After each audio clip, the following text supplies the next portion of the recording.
하나님 아버지, 오늘도 생명의 말씀에 귀를 기울입니다.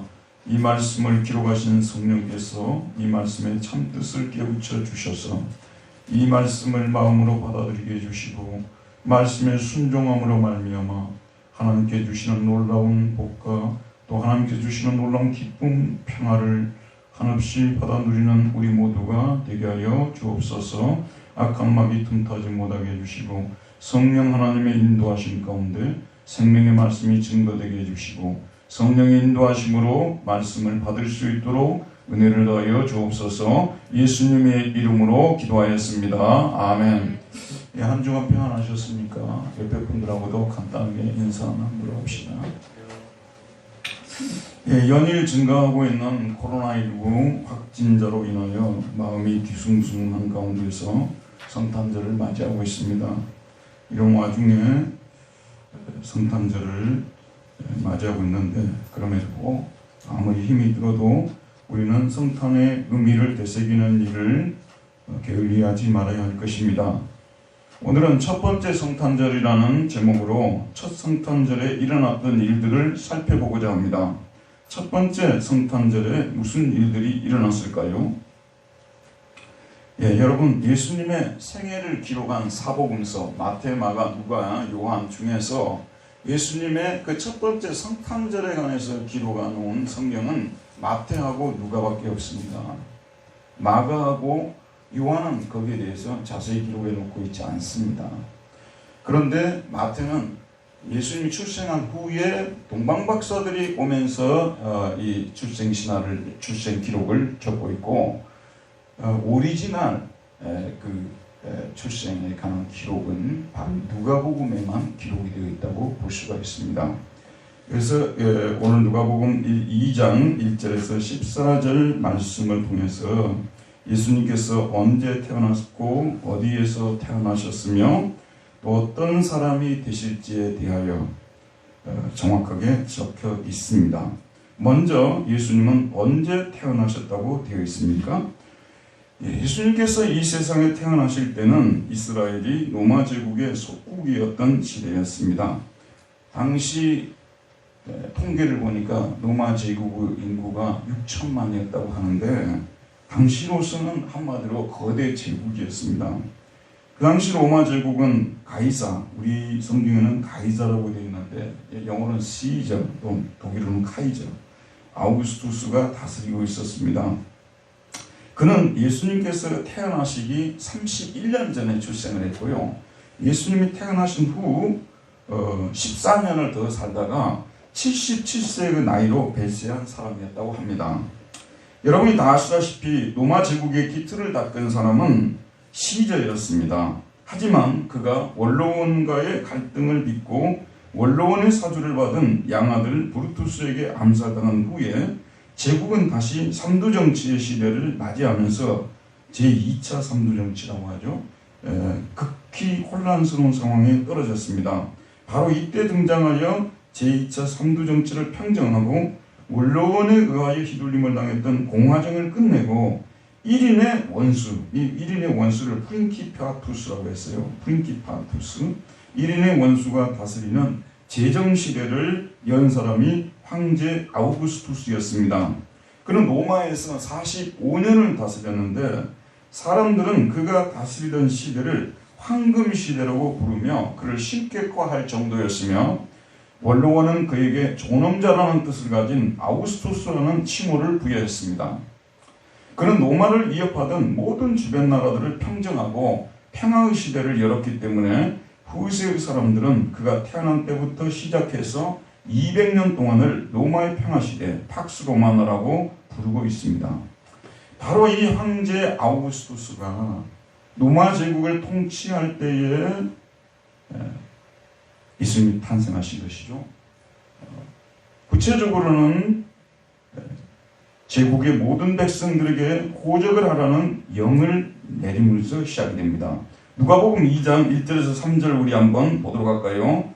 누가복음 2장 1절에서 3절 같이 한번 읽읍시다. 시작. 그때 가이사 아구스도가 영을 내려 천하로 다 호적하라 하였으니 이 호적은 구레노가 수리아 총독이 되었을 때 처음 한 것이라. 모든 사람이 호적하러 각각 고향으로 돌아가매 라고 되어 있습니다. 그러니까 로마 제국의 모든 시민들은 자신이 태어난 본적지로 돌아가서 호적을 하라고 명령을 내렸습니다. 호적을 하는 당사자는 자신의 이름, 그 다음에 나이, 신분, 그의 아내와 자녀들의 이름을 기재하고 재산과 수입을 신고해야 했습니다. 이 아우구스토스가 로마 제국의 모든 백성들에게 호적을 하라고 한 이유는 모든 역사가들이 공통적으로 세금을 매기기 위해서라고 말하고 있습니다. 그전에도 호적이 있었겠죠. 근데 그 사이에 많이 변동사항이 있기 때문에 재산도 많이 변동한 사람도 있고 없어진 사람도 있고 그렇죠. 가족도 줄 수도 있고 늘 수도 있고 이렇게 필요했던 것입니다. 그런데 역사적으로 살펴보게 되면 이 아우구스투스의 정책 때문에 이 세금을 거두려고 했었고 그래서 호적을 하는 명령이 내려졌다고 합니다.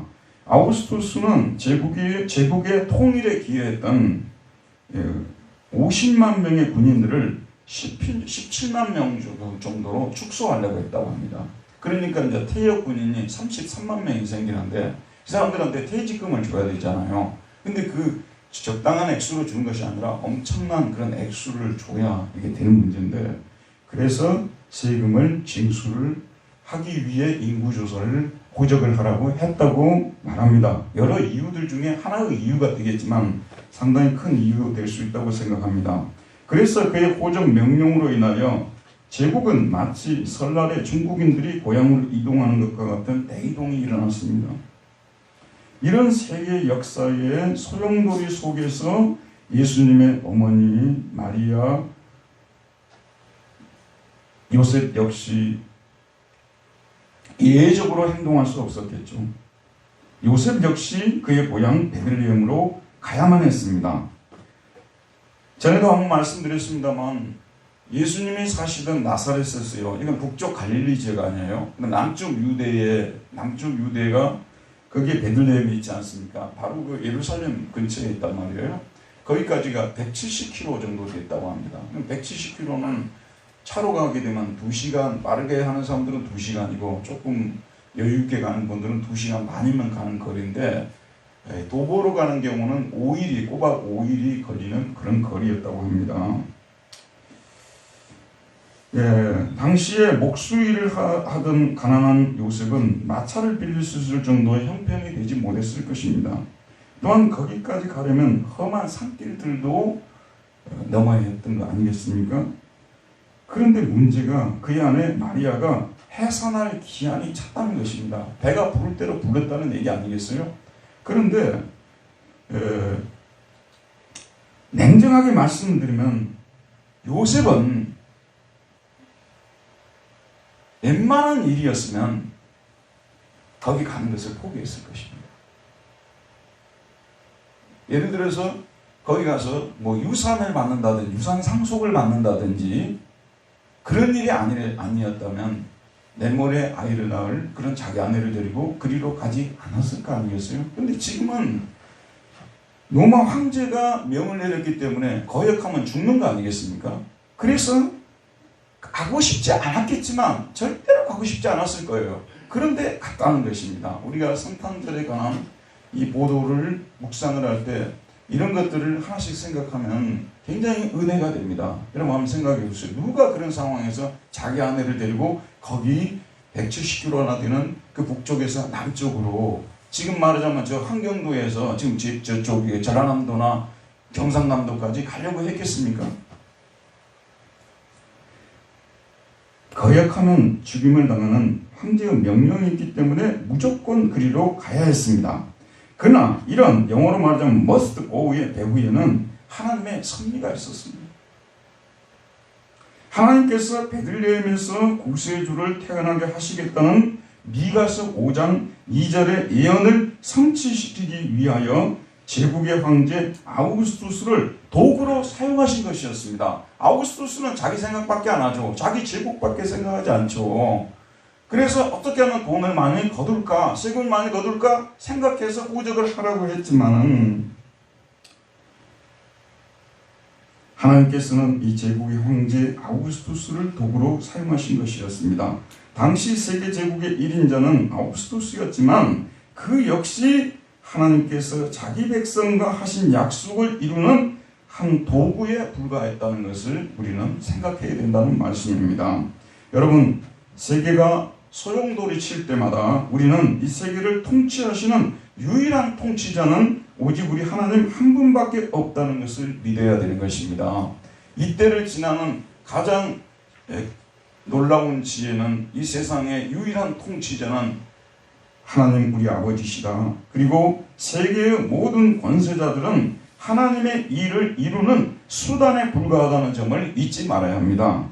트럼프도 시진핑도 푸틴도 그리고 전 세계를 공포에 떨게 하고 있는 코로나 씨도 다 하나님의 섭리를 이루는 수단에 불과하다는 그런 믿음을 우리는 가져야 된다는 것입니다.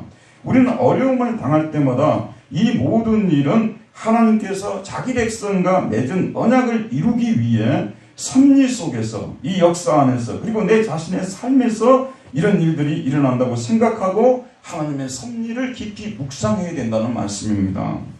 지금의 코로나19의 힘든 상황에서도 이 상황을 섭리하시고 이 상황 속에서도 통치자들을 움직이게 하시는 분은 하나님이십니다. 오직 우리 하나님 아버지만이 세계를 움직이는 유일한 신이시고 그의 아들 예수 그리스도만이 존엄자 아우구스투스의 칭호를 받을 수 있는 유일한 분이십니다. 우리는 이런 신앙 속에서 이때를 지나야 된다는 말씀입니다. 자, 그러면 예수님은 어디에서 태어나셨다고 말씀하고 있습니까? 4절과 5절을 우리 한번 읽어보도록 할게요. 오늘 말씀 4절과 5절입니다. 읽읍시다. 시작. 요셉도 다윗의 집 족속이므로 갈릴리 나사렛 동네에서 유대를 향하여 베들레헴이라는 다윗의 동네로 그 약혼한 마리아와 함께 보좌가로 올라가니 마리아가 이미 잉태하였더라. 자, 여기 보면 요셉은 누구의 후손이었어요? 다윗의 후손이었습니다. 다윗 왕은 아시다시피 유대 땅 베들레헴 사람입니다. 베들레헴은 아브라함의 아내 사라가 묻힌 곳입니다. 다윗의 아버지 이새가 묻힌 곳입니다. 다윗은 떡집이라는 뜻을 가진 이 베들레헴에서 태어났고 여기서 청년 때까지 목동 생활을 하며 살았던 곳입니다. 그래서 지금 살고 있는 갈릴리 땅 나사렛 동네에서 유대 땅에 있는 다윗의 고향 베들레헴이라는 동네로 여행을 시작했습니다. 그런데 요셉은 그의 약혼 여인 마리아와 함께 그리로 떠나야만 했었습니다. 아까도 말씀드렸습니다만 다른 일이었으면 아무리 중요한 일이라 하더라도 산딸이 다 찬 약혼녀를 그리로 데려가겠습니까? 하지만 호적을 하라는 황제의 명령이 떨어졌기 때문에 데리고 가지 않을 수 없었습니다. 여러분 좀 묵상을 해보십시오. 너무 놀랍지 않습니까? 다른 명령이었으면 절대로 가지 않았을 거예요. 황제의 명령. 어떻게 보면 유일하게 거기에 갈 수 있는 그 이유가 이 로마 제국의 황제의 명령 아니겠어요? 근데 그래서 갈 수 없는 상황이지만은 그리로 가게 된 것입니다. 요셉과 마리아는 베들레헴에 가기까지 말로 할 수 없는 고생을 했을 것입니다. 오늘 설교 준비를 하면서 제가 참 은혜 받았던 부분이에요. 한번 생각해 보세요. 요즘같이 그냥 차를 타고 움직인다면 뭐 전혀 힘들지 않죠. 조금은 힘들겠지만 그러나 걸어서 마차도 없이 거기까지 5일 동안이나 내려갔다고 한번 생각해 보세요. 지난번에 허준이라는 예전에 그 연속곡이 있잖아요. 제 방을 그냥 한 1회 정도 갑자기 틀다 보니까 나와서 잠깐 봤는데 저는 허준이 전라도에서 그리로 넘어간 줄 알았거든요. 왜냐면 우리 동네 옆에가 그 산청이거든요. 조금만 가면 산청이 나와요. 알고 보니까 저기 북한에서 저기 함경도 지역인가 어디서 내려왔더라고요. 깜짝 놀랐어요. 거기 가면은 자기 그 아버지의 친구가 거기서 소위 말해서 우리식으로 말하자면 이제 도지사를 하고 있는 거죠. 거기 가서 도움을 받으려고 내려간 거더라고요. 저는 그것까지는 몰랐어요. 그랬는데 얼마나 힘이 들었을까? 얼마나 힘이 들었습니까? 근데 우리 예수님의 부모님이셨던 이 마리아와 요셉이 그 어려운 상황에서도 닷새 동안 그리로 걸어뒀다는 사실을 생각할 때 정말 마음이 뭉클하더라고요. 얼마나 힘이 들었겠습니까? 요셉과 마리아는 마침내 베들레헴 마을로 들어갔습니다. 그들은 들어가자마자 며칠 동안 머무를 여관을 찾았을 것입니다. 그러나 다윗의 후손들이 한꺼번에 몰려드니 여관은 꽉 찰 수밖에 없죠. 소위 말해서 팡시온도 없고 민박집도 없을 정도까지 되어진 것입니다.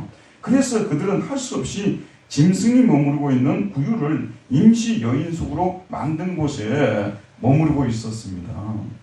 우선 거기 머물다가 여관에 방이 생기면 바로 옮길 생각을 했을 것입니다. 하지만 여관에 방을 찾지 못하고 있을 그때에 마리아가 해산을 했습니다.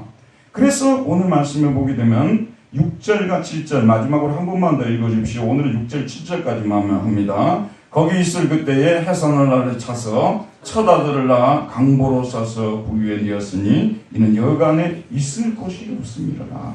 근데 참 이 말씀을 보면서요, 저는 참 은혜를 받았습니다. 여기 보세요, 여러분.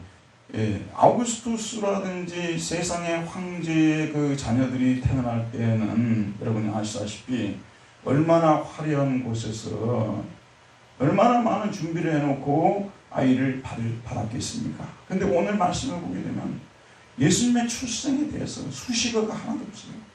정말 이렇게 간단하게 써도 될까 할 정도로 아무리 역사가라 하더라도 이렇게 간단하게 기록을 해도 되는가 할 정도로 너무나 간단하게 기록을 해놨어요. 거기 있을 그때 해산의 날이 차서 첫 아들을 낳았다. 그렇게 되어 있어요. 첫 아들을 낳았다.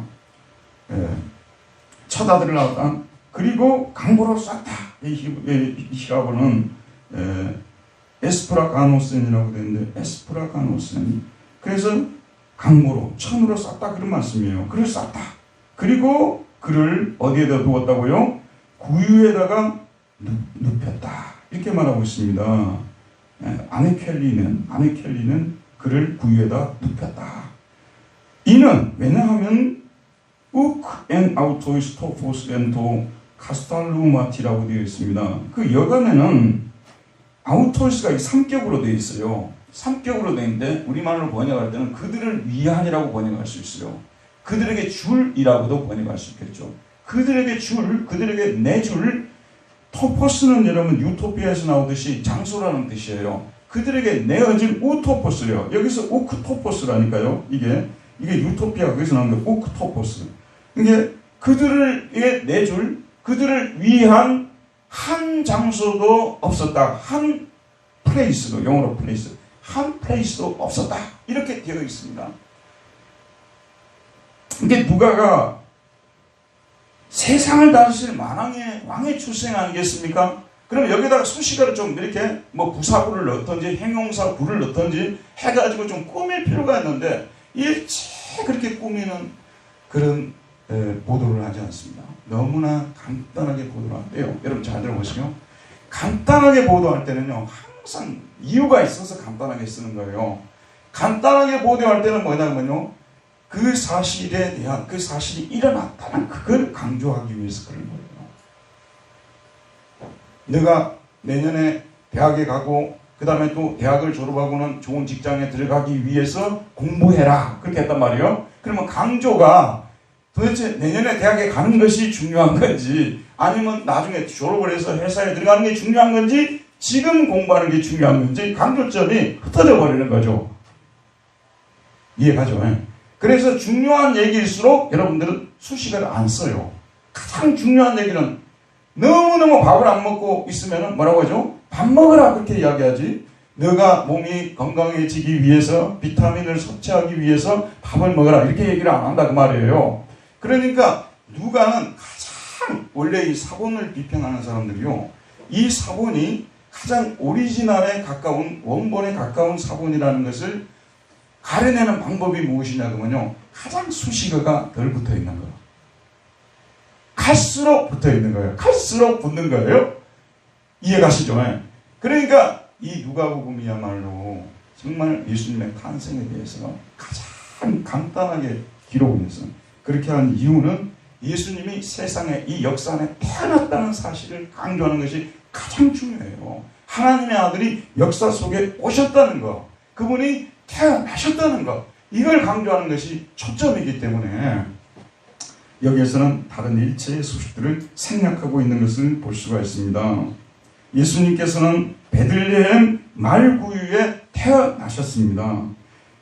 또 한 가지 우리가 볼 수 있는, 주목해 볼 수 있는 것이 뭐냐면요, 보통 우리가 출생지를 말하게 되면 자기의 그 태어난 곳이 다 있어요. 우리 권사님은 부산시 초량구입니까? 예? 수정동. 그 다음에 몇 번이요? 477번지. 저도 옛날에 그거 다 외우고 다녔어요. 이게 막, 그래서 누가 이야기하면 줄줄줄 이야기했거든. 내가 오늘 성경 말씀을 묵상하다 보니까 예수님은 마구간에서 태어났다는 그거밖에 없어요. 말하자면 몇 번째에 태어났다는 얘기도 할 수가 없는 상황이 되어버린 거예요. 근데 여우도 굴이고 또 그렇지만 인자는 머리 둘 곳이 없다, 집도 없다고 할 때 이런 뜻도 있었던 것 같아요. 이게 주소 없이 태어나신 분이십니다. 베들레헴 말구유간이 바로 예수님의 출생지가 되었던 것입니다. 자, 그러면은 세 가지를 제가 한번 살펴보려고 해요. 첫 번째, 예수님께서 황제 아우구스투스 때에 태어났다는 것이 무엇을 의미하는가? 자, 황제 아우구스투스 때. 예를 들면 페르시아가 다스릴 때도 태어날 수 있었어요. 맞죠? 그 다음에 또 그리스가 통치할 때 태어났을 수도, 알렉산더 때도 태어날 수 있었는데 황제 아우구스투스 때에 태어났어요. 이거는 로마가 전 세계를 다스리고 있을 때 태어났다는 것이, 이것이 의미가 있습니다. 여기에 대한 예언이 어디 나오냐면 다니엘서 2장에 나오거든요. 다니엘서 2장에 보게 되면 예수님께서 로마 제국이 통치할 그때에 태어날 것에 대해서 예언을 하고 있습니다. 여러분 너무나 잘 알고 있는 느부갓네살 왕이 꿈을 꾸었단 말입니다. 근데 그 꿈이 너무나 이상해가지고 도저히 그 꿈을 해석하지 않고는 넘어갈 수가 없어요. 그래서 온 나라의 박사들을 다 불러가지고 꿈을 해석을 하는데 해석하는 사람이 없었잖아요. 그래서 꿈을 해석하기 위해서 다니엘을 데려와가지고 다니엘에게 꿈 해석을 시키는 것입니다. 다니엘이 자기는 그런 꿈을 해석할 능력이 없지만 이 온 세상의 주인이신 하나님께서는 그 꿈을 해석할 수 있는 지혜를 사람에게 주시기 때문에 그 지혜로, 하나님이 주신 지혜로 제가 해석을 하겠습니다 해서 해석하는 장면이 나오고 있는데 그게 바로 다니엘서에 나오고 있는 부분입니다. 다니엘서 제가 그냥 찾아 읽어볼게요. 2장 44절에서 45절.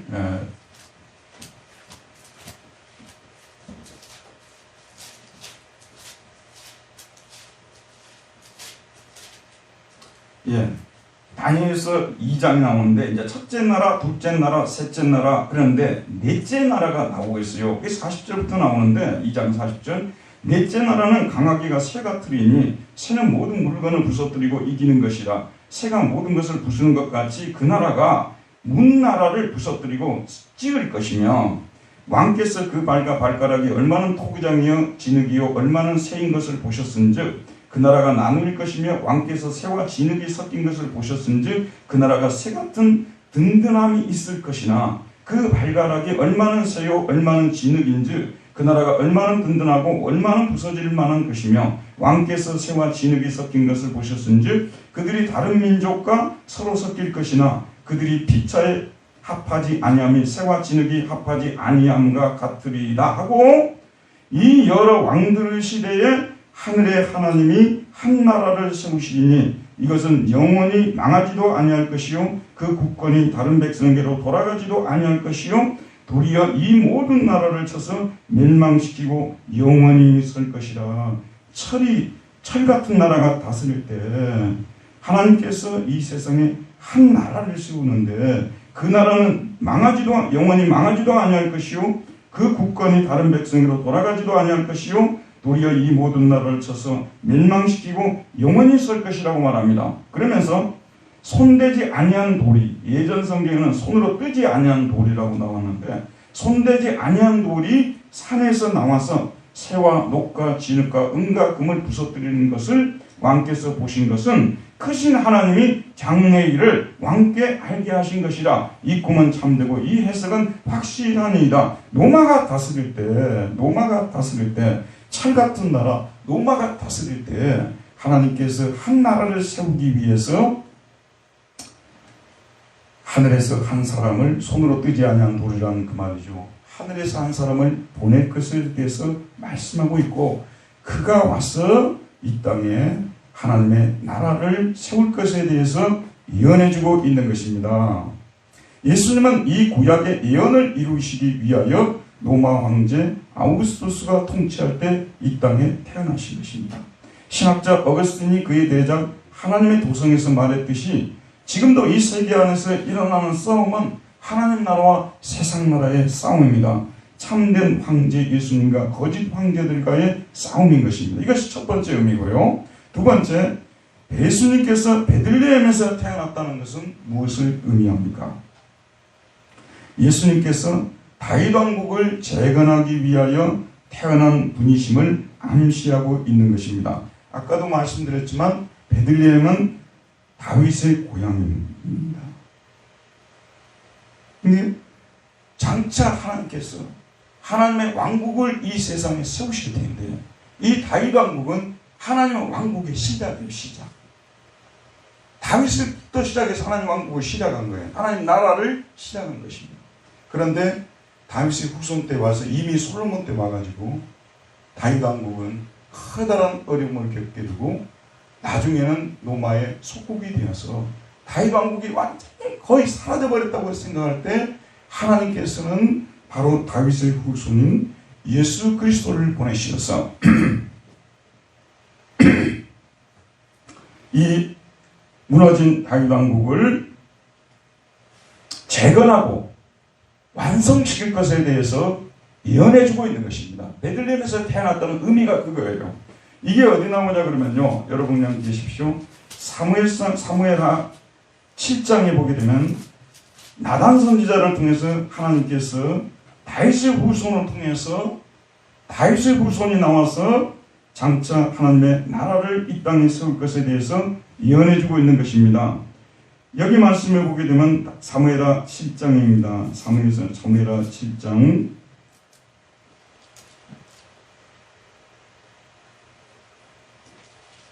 제가 그냥 읽겠습니다.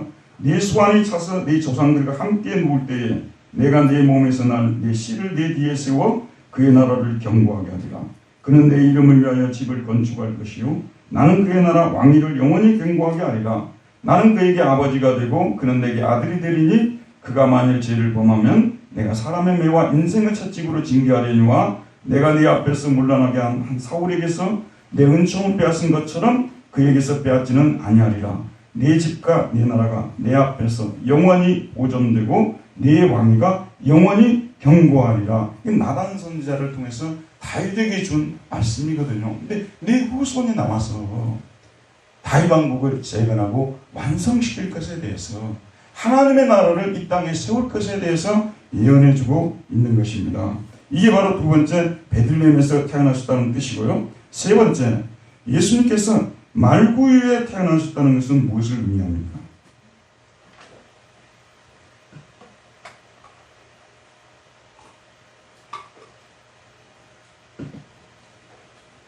예수님께서 가난하시고 겸손하신 왕이시라는 것을 의미합니다. 예수님께서 뭘 가지셨습니까?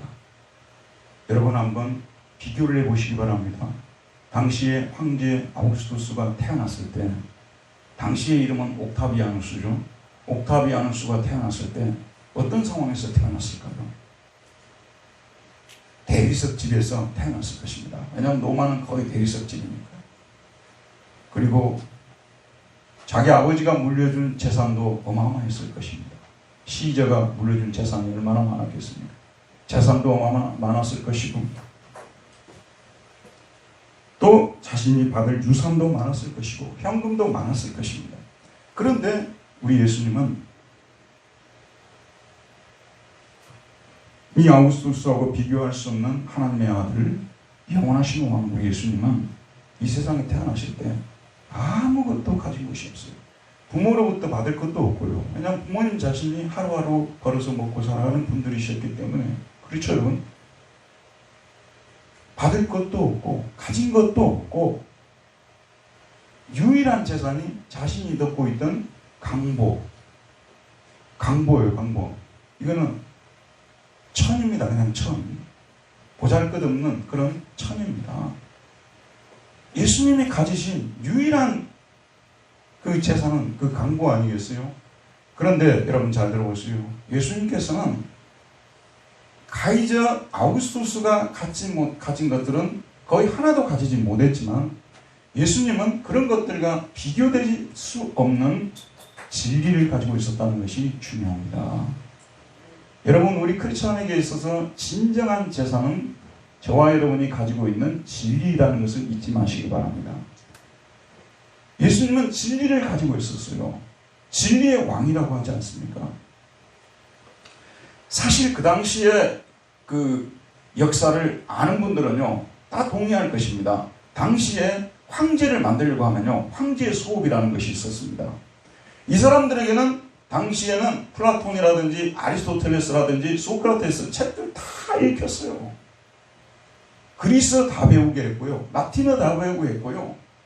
얼마나 많은 로얄 칼리지에서 얼마나 많은 교육을 시켰겠습니까? 한번 생각해 보세요. 왜 이런 교육을 시키냐 그러면요, 통치자가 되려면 지난번에도 말씀드렸습니다만 군주의 도덕이라는 것이 있어요. 지혜, 용기, 절제, 정의를 가져야 되는 거예요. 이런 덕목이 없으면 통치자가 될 수 없다고 봤기 때문에 이 아우구스투스 역시 어릴 때 굉장히 뛰어난 고급 교육을 받고 자랐기 때문에 우리가 예상하기인데 이 사람은 지혜도 넘친 사람이고요. 또 여러분 역사를 통해 알겠지만 로마 역사에 있어서 가장 위대한 웅변가 한 사람을 가지고 있었습니다. 그 사람이 누구냐면 키케로예요. 키케로가 얼마나 웅변을 잘했습니까? 그래서 정치인이 되려고 한다면 그리스 철학 공부를 해야 되고 웅변을 배워야겠다. 그런 말씀입니다. 그 다음에 여러분 잘 아는 로마법 있지 않습니까? 로마는 법의 나라예요. 로마법, 지금까지도 로마법을 인용하고 있지 않습니까? 그 모든 로마의 법이라든지 웅변이라든지 그 다음에 그리스의 그 철학의 지혜, 이 모든 것을 다 가지고 있는 사람이 아우구스투스였어요. 그런데 그가 딱 한 가지 가지고 있지 못했던 것이 바로 진리였습니다. 여러분, 진리는 지혜보다 뛰어나고 진리는 웅변보다 뛰어납니다. 진리를 가진 자가 사실은 세상을 지배할 수가 있어요. 그런데 우리 예수님에게는 그런 것들은 갖지 못했지만 진리를 가지고 있었습니다. 그런 것들은 물론 예수님께서 가지고 계셨습니다만 그런 사람들이 갖지 못한 진리를 가지고 있었고, 예수님께서는 자신을 소개할 때 나는 뭐라고 했습니까? 길이요 진리라고 했지 않습니까? 그러니까 예수님은 진리를 무진장 소유하셨을 뿐만 아니라 진리 그 자체예요. 진리 그 자체.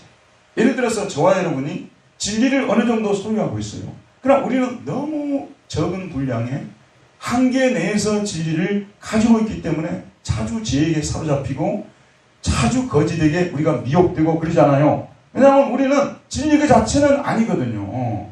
동의하시죠? 근데 우리 예수님은 진리 그 자체라는 말씀입니다. 예수님께서 로마 제국과 무엇으로 싸웠습니까? 진리로 싸웠죠. 진리로. 헤롯 왕가 있잖아요. 유대를 다스릴 때 헤롯 왕가 무엇으로 싸웠습니까? 진리로 싸웠습니다. 당시에 바리새인들, 사두개인들, 제사장들 이런 사이비 종교인들과 무엇으로 싸웠습니까? 역시 진리로 싸웠습니다. 동의하시죠? 진리로 싸워서 하나씩 무너뜨린 거예요. 예수님께서 사용하신 무기는 진리입니다. 그런데 또 한 가지 주목해 봐야 될 건 뭐냐면요, 여러분 이 점이 참 중요한 점입니다. 예수님께서 진리를 사용하실 때 내가 진리를 가졌다고 유세를 하지도 않았고요, 또 그 진리를 무자비하게 행사하지 않았습니다. 가끔씩 진리를 가졌다고 미디어 같은 데 나와가지고 큰 소리로 떠들고 무자비하게 진리를 말하는 사람들을 우리가 보지 않습니까? 우리 예수님께서는 진리를 가지셨지만 폭력적으로 사용하지 않았습니다. 그 진리를 매우 겸손하게 사용합니다. 이사야 선지자 그걸 미리 예언을 했어요. 그는 목소리를 높이지 않았고라고 말하고 있어요. 원래 진리를 가지면요, 목소리를 높이게 되어 있습니다. 뭘 사람이 좀 알지 않습니까? 그럼 목소리를 높이게 되어 있어요. 근데 우리 예수님께서는 모든 것을 다 알고 계셨지만 목소리를 높이지 않았다고 말하고 있습니다. 상한 갈 때도 꺾지 아니하시고 꺼져가는 심지도 끄지 않았다고 말하고 있습니다. 잘 들어보십시오. 그런데 예수님을 만난 사람들은 예수님을 믿으려고 했겠어요? 안 믿으려고 했겠어요? 다 무장을 하면서 예수님을 안 믿으려고 했을 겁니다. 다 무장을 하고, 뭐 철학으로 무장하고, 문학으로 무장하고, 예술로 무장하고, 권력으로 무장하고, 어쩌든지 예수님을 믿지 않으려고 했지만 예수님의 말씀을 들을 때에 이것이 가슴 속에 스며들어가지고 조용히 사람을 무너뜨려 버리는 거예요. 그 처음에 누가 무너졌냐면 갈릴리의 그 민중들이 무너졌어요. 여러분, 좋게 말해서 민중이지요. 민중은 되게 거칩니다. 고집도 되게 세요. 너무 민중을 미화하면 안 됩니다. 민중이 너무너무 보통 도시 목회, 농촌 목회를 이야기를 하면서요, 시골 목회를 이야기하면서 시골 목회를 너무 낭만적으로 보는 분들이 계세요. 저도 시골에서 오랫동안 신앙생활을 했거든요. 낭만적으로 보면 안 돼요. 거기 고집이 무지무지 센 사람들이 많아요. 근데 어디 가면 그래요. 저는 도시 목회를 하기 때문에 우리 교회는 그런 사람들이 없어가지고 너무 좋다고 그러고 다니고 있습니다, 제가. 그러니까 낭만적으로만 보지 말라 그런 말씀이에요. 갈릴리 민중들이 진리가 아니었으면 무너졌겠어요, 여러분? 진리였기 때문에 무너진 것입니다. 진리를 말했기 때문에 그들이 동의하지 않을 수 없었던 것이에요. 그래서 무너진 것입니다. 헤롯 왕가가 쉽게 무너졌겠습니까?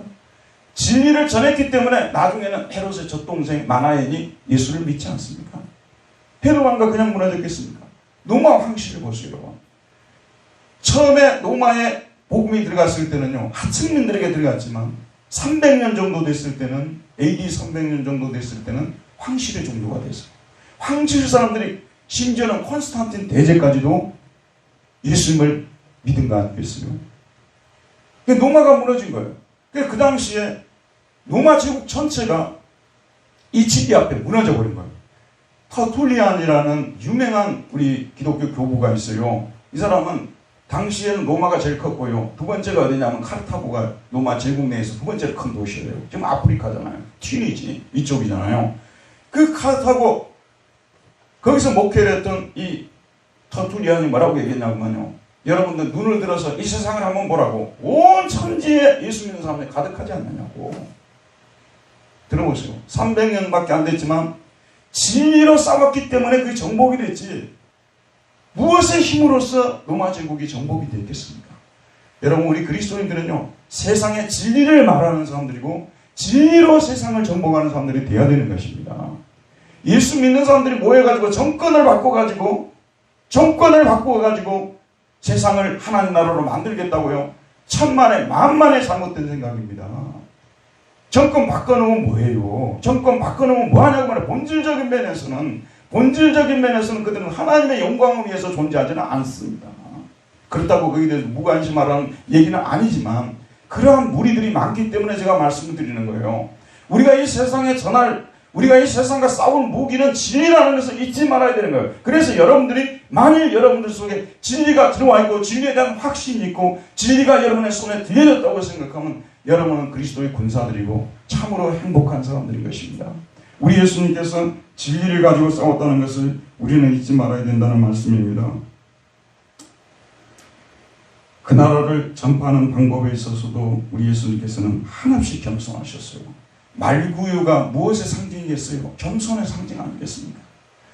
우리 예수님께서 수고하고 무거운 짐진 자들아 다 내게로 오고 나는 마음이 온유하고 겸손하다고 했어요. 아까도 말씀드렸죠.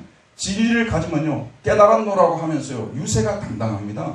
그리고 자신을 내세우려고 하는 유혹을 받습니다. 근데 예수님께서는 진리를 가졌지만 그렇게 하지 않았어요.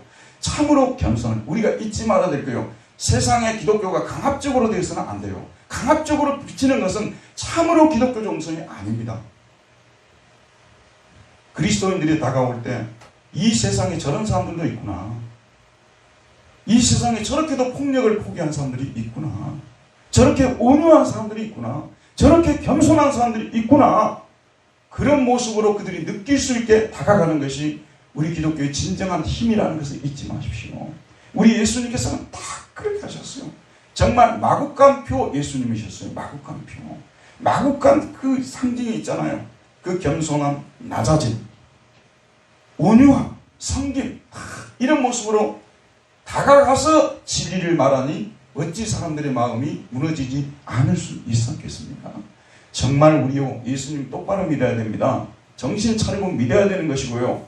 우리가 세상과 싸울 수 있는 무기가 무엇인지에 대한 정확한 인식이 있어야 됩니다. 그게 바로 진리라는 무기라는 말씀입니다. 그리고 진리를 행사할 때는 겸손하고 온유한 모습으로 행사를 해야 된다는 말씀입니다. 진리를 가진 사람들이 정말 조심해야 될 그런 부분인 것입니다. 자, 결론을 맺겠습니다. 성탄절은 예수님께서 태어나신 일입니다. 예수님은 누가가 보도하듯이 역사 속에서 태어났습니다.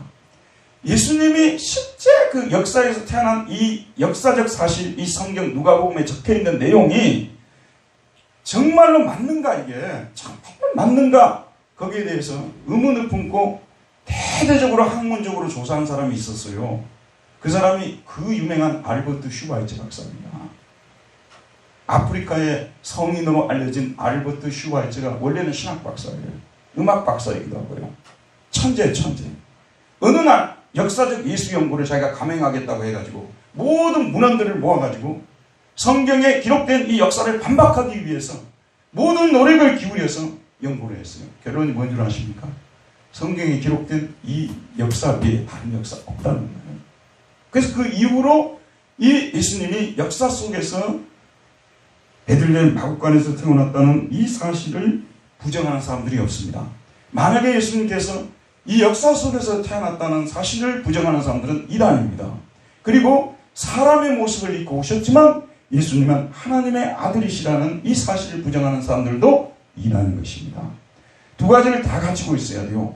사람의 모습으로 역사 속에 들어오셨지만 그분은 하나님의 아들이시다. 이것이 우리의 신앙 고백이 되어야 된다는 말씀입니다.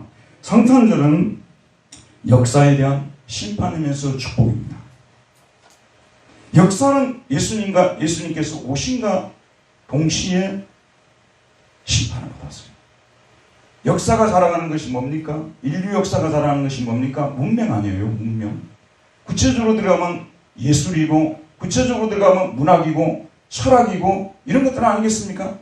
그런 것들이, 너는 인류가 구원을 받을 수 없다고 확실하게 도장을 찍어준 사건이 예수님이 사람의 모습을 입고 이 땅에 들어오신 사건이에요.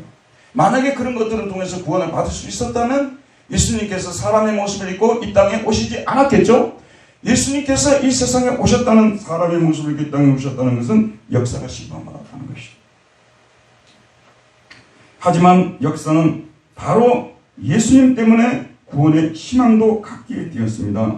예수님은 아담이 시작한 옛 역사를 무너뜨리고 그를 중심으로 한 새로운 역사를 세우실 것이기 때문입니다. 예수님은 역사를 새롭게 만들 새로운 계획을 가지고 역사 안으로 들어오셨습니다. 신학에서는 이걸 오이코노미아라고 하죠. 경륜이라고 합니다. 이 세상을 새롭게 만들, 이 역사를 새롭게 만들 오이코노미아, 계획을 가지고 들어오신 겁니다. 예수님은 역사의 목적을 인류의 영광에서 하나님의 영광으로 바꾸면서 역사를 새롭게 하셨습니다. 우리는 역사를 새롭게 한다는 말을 많이 쓰잖아요. 역사를 새롭게 하는 것은 뭐냐면 인류의 영광에서 하나님의 영광을 위해서 살도록 하면 역사가 바뀌는 거예요. 예수님께 방향을 바꾸어 준 거예요. 자, 저와 여러분 한번 생각합시다. 저와 여러분은 개인의 역사도요, 나를 영화롭게 하기 위해서 살려고 하는 그 역사는 옛 역사, 아담의 역사예요. 그러니까 내가 하나님 영광을 위해서 살겠다고 내 개인의 목적을 바꾸잖아요. 방향을 바꾸잖아요. 완전히 새로운 역사를 씁니다. 새로운 역사를 쓰는 거예요. 여기 앉아있는 우리 청년들이 앞으로 취직해가지고 돈 많이 벌어서 좋은 집에 살고 좋은 차 사고 성공한 사람이 되겠다. 그러면은 아담의 역사를 사는 거예요.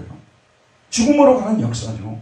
그러나 나의 영광이 아니라 내가 하나님을 위해서 열심히 공부하고 내가 하나님을 위해서 대학도 가고 내가 하나님을 위해서 열심히 또 공부도 해서 취직도 하고 돈도 벌어야 되겠다고 생각하면 그때부터 새로운 역사를 사는 것입니다.